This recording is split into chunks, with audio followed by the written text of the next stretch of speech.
This was a home-based intervention, purely home-based intervention. I did this study with my colleagues there, Sally Hartley, Charles Newton, and Karen Barney.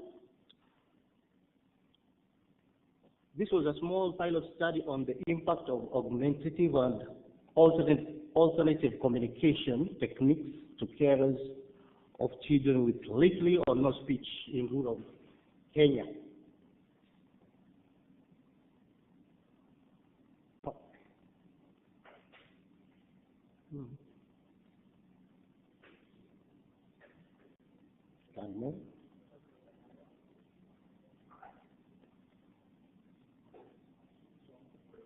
Yeah.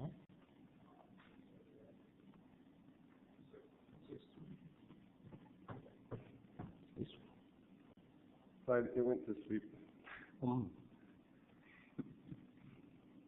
Yeah. She'll fix it. This one. Yeah, let me get back in there.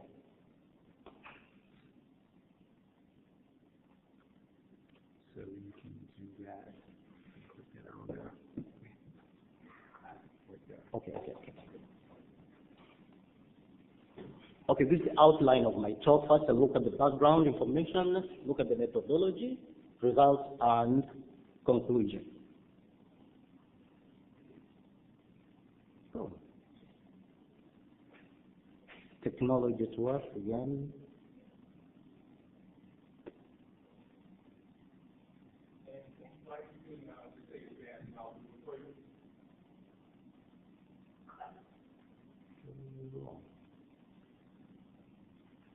Okay.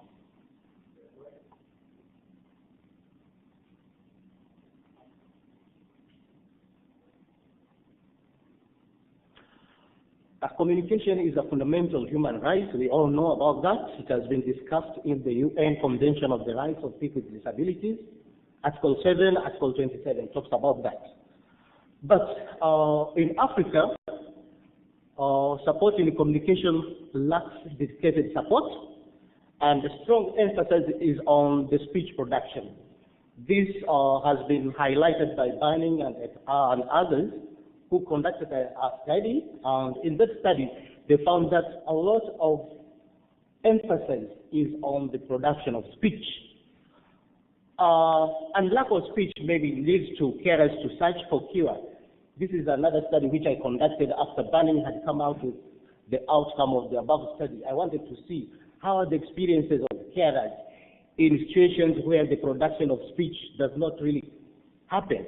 And then I found out that carers tend to look for alternatives like going to traditional healers.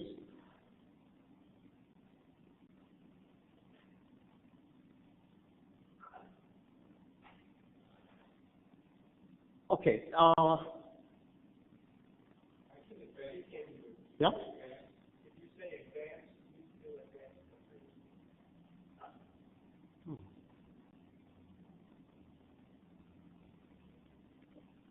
Yeah. Okay. Oh.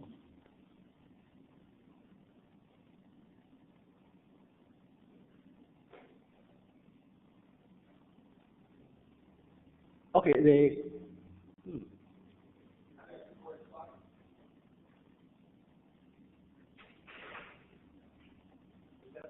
Oh no. What is showing here is not what is showing there.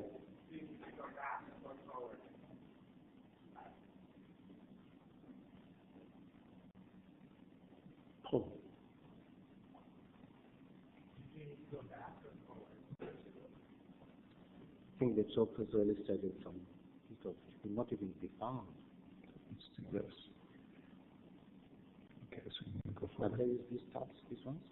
Mm-hmm. You can do this.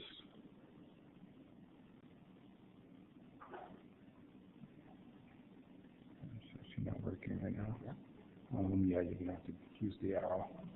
Or just say advance and I'll advance the slide for you. So you want to go back? Yeah, to the last.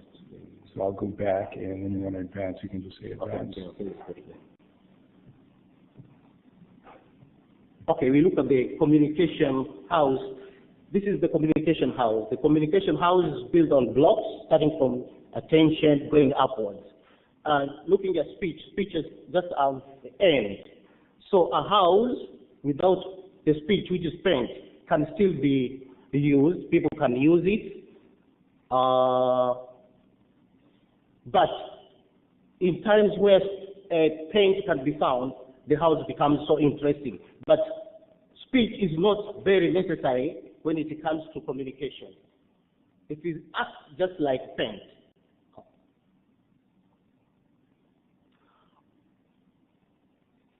What are the options when a child has no option, has no speech? Those are the options.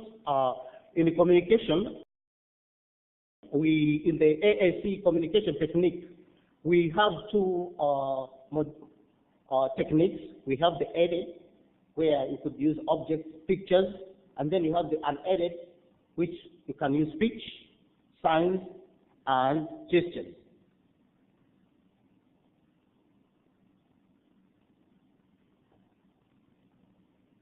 Why did we have to do this study? One, lack of communication skills in a child make carers engage in search for cure. They tend to move from place to place looking for what can really help them for their child to acquire speech. Secondly, no efforts to assist carers to communicate with such children within their homes. From the studies we have conducted in Kilifi, there has been no efforts whatsoever in trying to help carers communicate with their children. And thirdly, there's need to develop carer skills for effective interaction.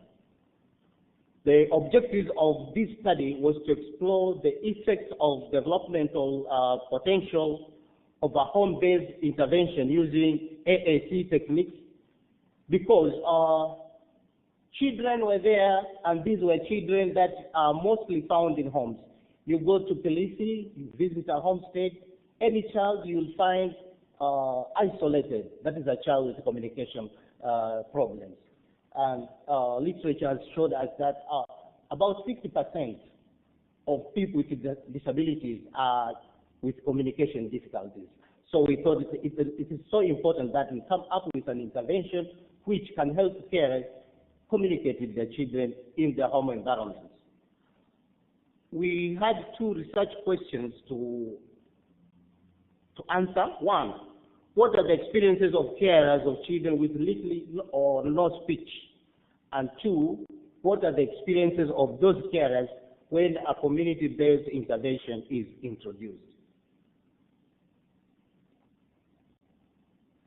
Looking at the methodology, this was a single test series. We used a qualitative methodology, and this was a pre and post intervention. We conducted our study looking at the bigger Africa, and then we have Kenya in green, and then we have the one indicated in red is the Kilifi County, and within the Kilifi County, we have Kilifi Health Demographic and Surveillance System area where we conduct all our studies. And this study was conducted in the red part of that KDHH area. In the sample size, we selected 12 children aged between 4 to 12 years were selected through the Educational Assessment and Resource Center. In all the districts or counties in Kenya, we have an ear center where the purpose of that is to assess all disabled children and make appropriate educational placement. So we use that ear so that after the study comes to an end, there is some continuity in the monitoring of the intervention. Inclusion criteria included children with no functional communication, and 2 with a recognized condition. This should be cerebral palsy, or cognitive impairment, deafness, or autistic spectrum disorder. And we selected these 4 groups because they all use different techniques in ACC. So we wanted to test all the techniques to see if they can be applied in that setting. The sample size, details of the sample size, we had 4 with cerebral palsy, we had 3 with cognitive impairment, hearing impairment, we had 3, autistic spectrum disorder, we had 2, and making a total of 12. In the sampling procedures, first, the EF team selected 32 children from the 200 that were registered in the register. So from the 32, we purposely selected 12 children presenting all the 4 categories. After consent had been done, 2 children or 2 carers declined to participate and 1 relocated. So we remained with 9 children.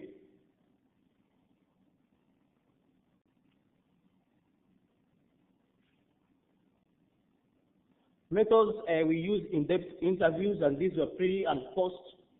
And during the interviews, we focused on the following: child's communication with the carer, how the child communicated with other people in the home environment, how the carers communicated with the child, and then we looked at the available support in the home, and then we tried to find out the carer's view about the future, if at all the carer had any future on the child. Designing an intervention. The design of the intervention was configured around the ICF classification of disability. And we used the communication profile to inform the content of the intervention. And the carer was viewed as the main agent of change in this intervention. Technical validity of the intervention was done through training of the main carers, and economic visibility of the intervention was done through the asset profile, in which we used locally available materials with no power supply, just going into the homestead, looking at what was available, and designed our intervention based on those. And the social and cultural acceptability of the intervention was seen through developing this intervention together with the male carers of the children. So these are the approaches that we used. P1, we used objects of reference. This was a severely cerebral palsy child. P2 was a child with Rett syndrome, and we used multisensory interaction based on principles of interactive interaction. And P3 was also a CP child. We used picture communication boards.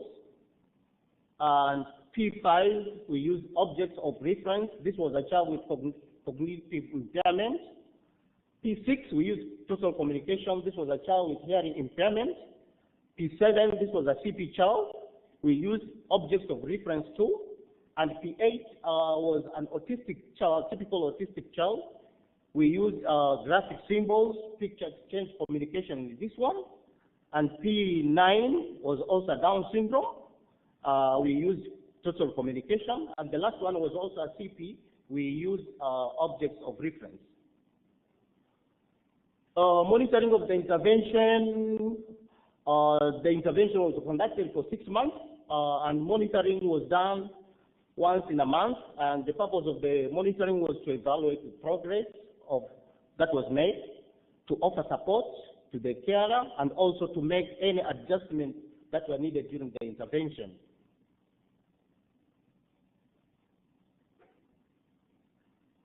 Data analysis, here we use the content analysis, and when it came to the interpretation of the results, we used multidimensional conceptual model of caregiving process. Okay, when it comes to the results, we came up with 4 main themes. We had the communication process, and then the normality, supernatural power, and struggle, each with their subsequent sub-themes there. So looking at the first theme, communication process, before the intervention, the carers were looking at familiar actions or things that the children were doing. Carers drew personal knowledge and experience to interpret the child's behavior. Here I have a quote. When she is hungry, she will follow you, lie down, then you will know that this child is hungry. Then other carers used understanding of unique ways the child was exhibiting. Some carers articulated real understanding of the unique ways the child communicated. When she sees some people on a motorbike falling down, she can't say, I saw some people on a motorbike falling down. She will say, then she signs the action of falling down. Then you will understand that a person on a motorbike has fallen down.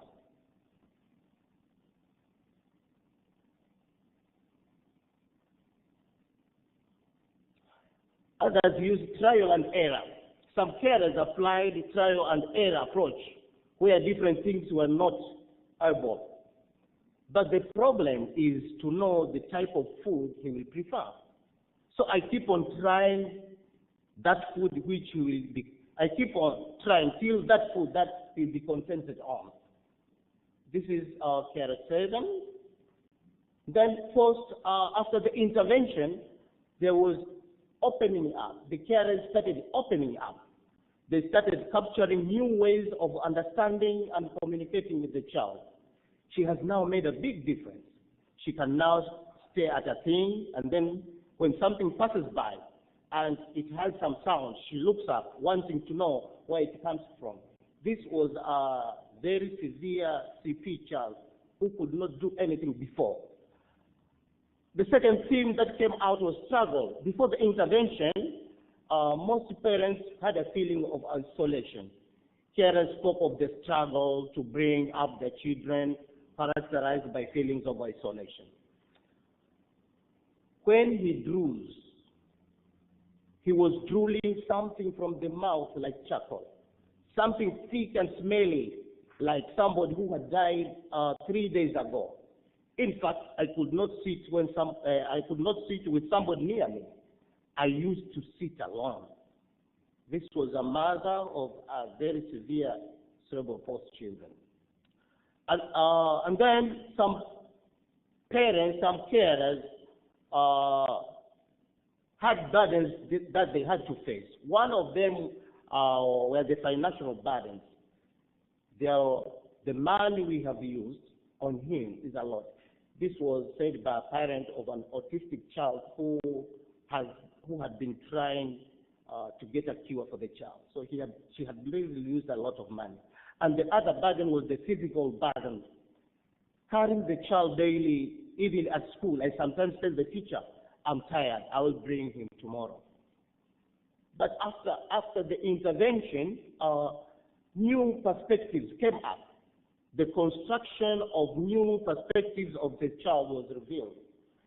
Sometimes you can see him with other children, here playing, and he can be playing, and if it is something funny, he also laughs. This was a very severe CP child. Before, he was just on a wheelchair tied there. He could not do anything. After the intervention, this is what the mother said. Another carer said, my child is feeling at peace.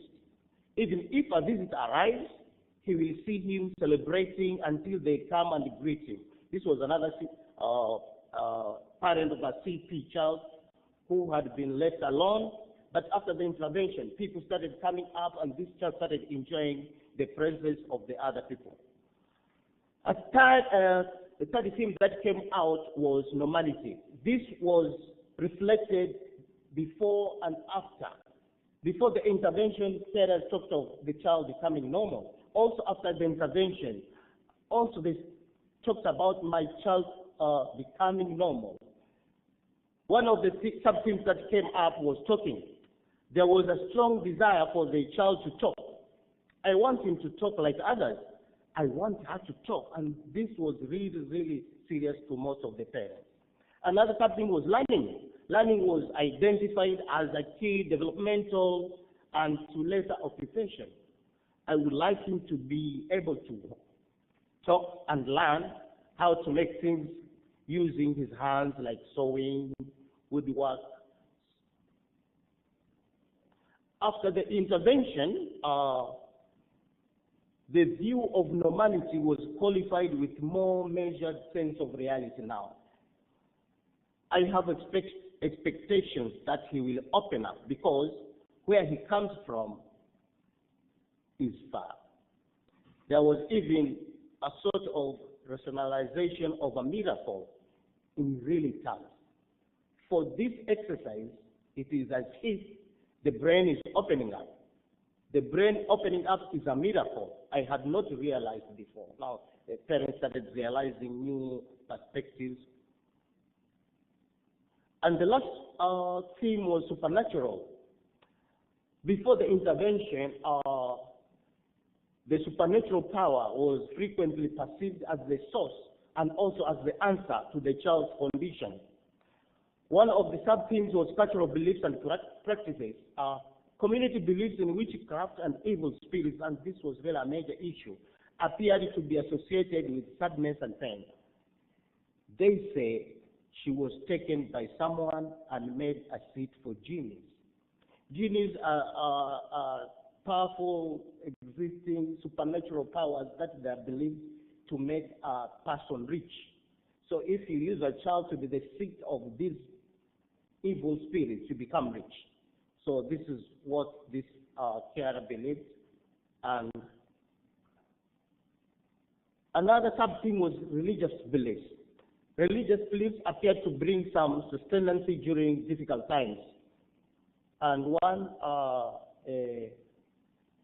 carer said that if I remember God, I have to be grateful. So as much as you are sad, that if you remember there is a supernatural being somewhere looking at you, then you say, at least there is God. Then you get some relief from that. After the intervention, there was some perceived new reality. Perspective appeared to move from superstitious, casual explanation to new perceived reality. I now feel happy and I have hope. Do you know that I can now communicate with him? Sometimes I feel our traditions confuse us. So there was really perceived new reality on that. There was also some reestablishment of social support systems. Before the intervention, there was no support. But after the intervention, there appeared to be a reconnection with family members. My husband now gives me support. You changed him. Everyone feels happy in giving different forms of support to me and my child. I can't believe this. However, not all the children improved in this intervention. There was one particular child, this child 10, who strongly believed that the cause of the disability of their child was a person just living in the homestead. So they believed that as much as they tried, the child was not going to survive.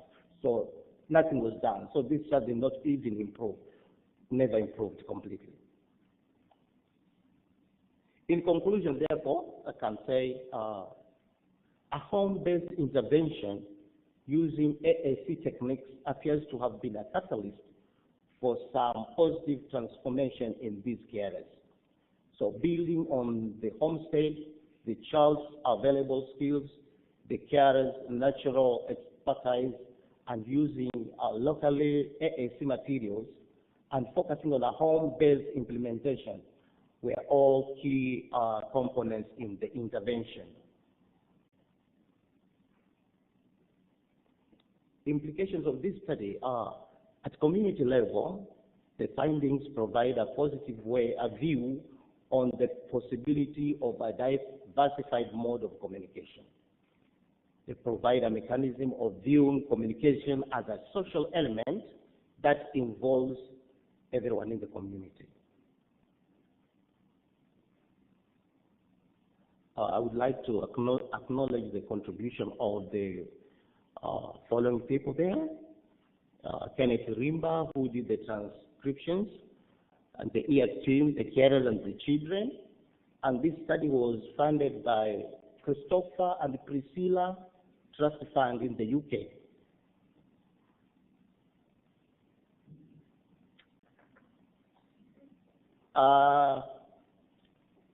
empowerment in a natural environment can bring what that giraffe is doing. Empowerment in a natural environment. And this is what I did. I empowered the carers in a very natural environment, and there was a big change in the children. They could communicate. So as tall as that tree, that if you empower somebody in a very natural environment, can do wonders. Thank you very much.